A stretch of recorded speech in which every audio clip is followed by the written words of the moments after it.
Simon Vergeot, bonjour. Bonjour. Vous êtes le cofondateur de Useful, une startup qui s'est donné pour objectif de dépoussiérer les espaces de travail. Tout d'abord, première question, comment est né votre jeune pousse? Alors, je dirais qu'il y a 2 facteurs, principaux. Le 1er, c'est la rencontre avec mon associé. Ça paraît, tout bête, mais en fait, je l'ai rencontré dans mon expérience, personnelle, professionnelle, pardon, précédente et c'était mon directeur de BU en conseil workplace, déjà à l'époque, et j'avoue que ça s'est, très bien passé très vite. On est à la fois très différents et très complémentaires. Et pour être honnête, je pense que si ça n'avait pas été Useful, ça aurait été autre chose parce que, l'entente, est assez extraordinaire. Et la deuxième chose, c'est la pandémie, en fait. On a connu ce métier avant, la pandémie qui a démarré en mars 2020. On a vécu le pendant qui a été assez, chaotique pour plein de raisons et en fait, on s'est rendu compte en 18 mois qu'il y avait des transformations incroyables et au bout de ces 18 mois, qui n'étaient pas encore terminés, d'ailleurs on y est encore finalement un peu, on s'est rendu compte on avait envie, ça nous a un peu donné le déclic de se dire: «OK, on peut aider les gens, on peut aider les entreprises, et il faut qu'on s'y mette» et je pense que l'impulsion est venue du covid, mais la réflexion et l'envie est venue du partenariat, avec Julien. Très bien. Aujourd'hui, quelques mois après votre lancement, là, quelles sont vos ambitions?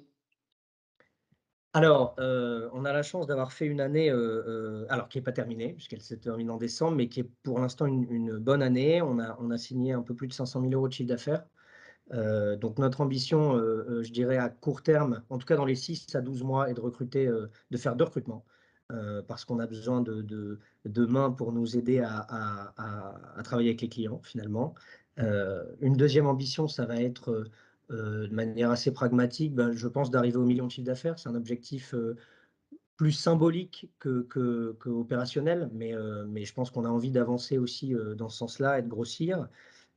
Et l'objectif qui est plutôt côté client que côté, useful en interne, bah, c'est de simplifier les projets. C'est un des grands constats qu'on fait. Il y a énormément d'usines à gaz pour plein de raisons, et il y a aussi des projets qui n'ont pas fonctionné tel que prévu, parce que les temps ont changé, parce que ça évolue très vite, parce qu'il y a pas toujours l'accompagnement qui va avec et on a envie aussi de pouvoir aider les projets, les nouveaux projets qui arrivent, de les simplifier parce qu'on se rend compte que parfois le simple est le plus efficace, tout simplement et qu'on n'a pas besoin d'aller dans une complexité, à outrance pour réussir à faire des choses qui fonctionnent bien. Et c'est aussi pour certains de nos clients ou de nos prospects en discussion, bah, finalement d'essayer de réparer un peu, les erreurs, du passé et notamment le cas classique qu'on rencontre, c'est, l'espace qui est magnifique, qui a été, chiadé niveau, mobilier, design, mais qui est vide et où les gens ne reviennent pas et c'est aussi un de nos objectifs un peu de fond, c'est de réussir à renverser un peu la balance de ce côté-là. Vous affirmez, je cite, mettre le bien-être des collaborateurs au cœur de l'équation. Comment combiner optimisation financière du business model et transformation des espaces de travail, autant pour vous que pour vos clients? Alors, en fait, il y a 2 réponses parce qu'il y a souvent 2 types de projets. Il y a d'un côté le projet, workplace pur, qui est en général une grosse transformation ou une réorganisation. Là, le point de départ est toujours le même et c'est une de nos alors forces, sans doute, mais c'est surtout un des avantages, une de nos, je dirais, spécificités qu'on essaie de mettre en avant. On n'a aucun dogme sur notre façon d'aborder un projet et finalement, on se focalise d'abord sur 2 choses, le besoin identifié et les attentes clients.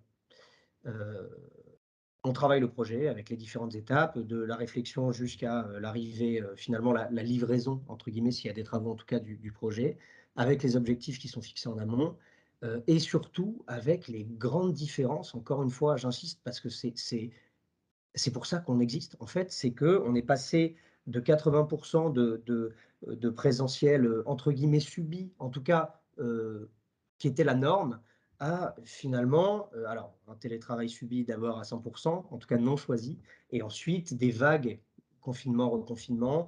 Là, on est dans une hybridation, des modes de travail avec, du télétravail qui arrive et tout ça, ce sont des nouveaux sujets, en tout cas des sujets qui n'étaient pas majeurs, qui concernaient une infime partie des entreprises qui aujourd'hui sont, classiques, je dirais et surtout de l'autre côté, l'attente des collaborateurs. Heu, J'aime bien dire qu'on fait du B2B2C. On travaille pour des entreprises, mais in fine, la réussite, c'est quand les gens qui travaillent dans ces entreprises-là sont contents de venir, sont contents de travailler, en tout cas sont bien dans leurs environnements de travail. Et, et finalement, l'optimisation, pour revenir à la question, l'optimisation financière du business model des entreprises concernées se fait assez naturellement quand on a réussi un projet Workplace. La deuxième partie de la réponse, c'est qu'il y a aussi des projets d'optimisation pure, où là, on nous appelle parce que l'immobilier coûte trop cher. En moyenne, c'est le deuxième compte de dépenses après les charges de personnel, un compte de résultat, ce qui est très important.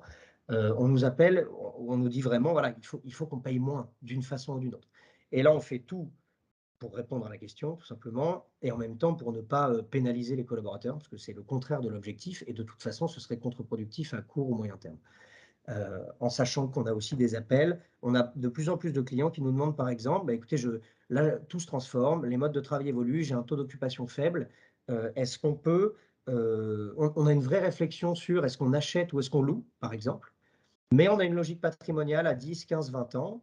On voudrait une modélisation économique, financière, de cash flow qui soit la plus fine possible et qui nous montre les impacts soit du scénario achat, soit du scénario location. Et ça, aujourd'hui, on est capable de le faire.